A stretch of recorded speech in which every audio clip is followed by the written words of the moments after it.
इस वीडियो में हम जानेंगे जब राजा रतन सिंह चित्तौड़ लौट आए तो उसके बाद क्या हुआ। राजा रावल रतन सिंह के दरबार में राघव चेतन नामक एक संगीतकार बहुत प्रसिद्ध था। महाराज रावल रतन सिंह उसे बहुत मानते थे। जब चित्तौड़ की प्रजा और महाराज को राघव चेतन के संगीत के अतिरिक्त यह पता चला वह जादू टोना भी करता है तो उसका मुंह काला करके गधे पर बिठाकर देश से निकाल दिया।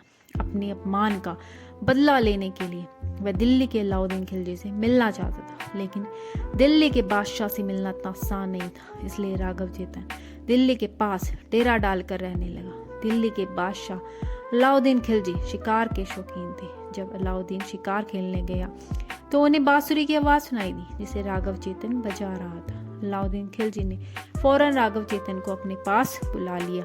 तभी चालाक राघव चेतन अलाउद्दीन खिलजी से कहता है, आप मुझ जैसे साधारण कलाकार को अपने दरबार की शोभा बनाकर क्या पाओगे, क्या हासिल कर लोगे?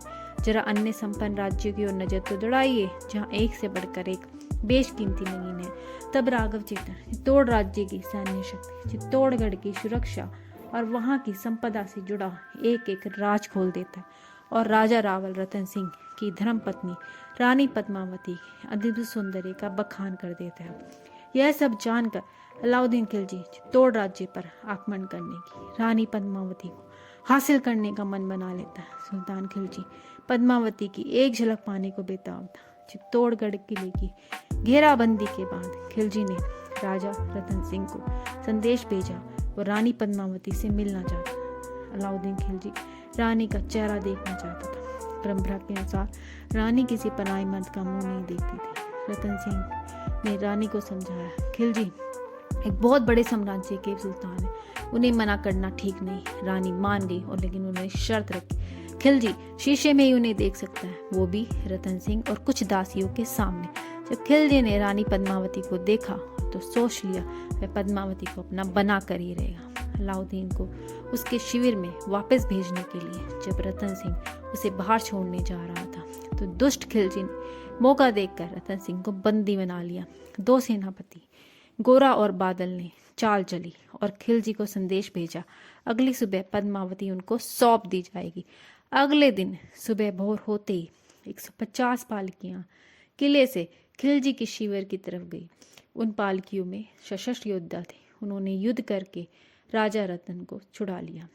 योद्धा गोरा इस मुठभेड़ में बहादुरी से लड़ते हुए वीर गति को प्राप्त हुए, जबकि बादल रतन सिंह को सुरक्षित किले में ले आए। जब दुष्ट सुल्तान की योजना नाकाम हो गई तो खिलजी ने अपनी सेना को चित्तौड़ पर आक्रमण करने का आदेश दे दिया।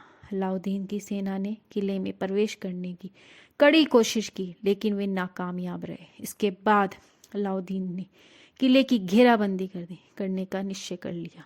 घेराबंदी इतनी कड़ी थी कि खाद्य आपूर्ति धीरे धीरे समाप्त होगी। अंत में रतन सिंह ने द्वार खोलने का आदेश दे दिया। अलाउद्दीन के सैनिकों से लड़ते हुए रतन सिंह वीर गति को प्राप्त हो गए।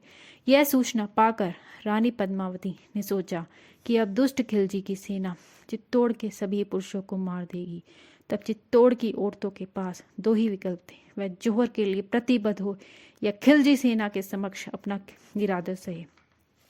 रानी पद्मावती जौहर व्रत करने का निर्णय लिया और उन्होंने एक बड़ा हवन कुंड बनवाया और उसमें 16,000 राजपूत महिलाओं के साथ हवन कुंड में अपने आप को समर्पित कर दिया। अपने देश के स्वाभिमान के लिए ऐसा उदाहरण शायद ही कहीं मिलता हो।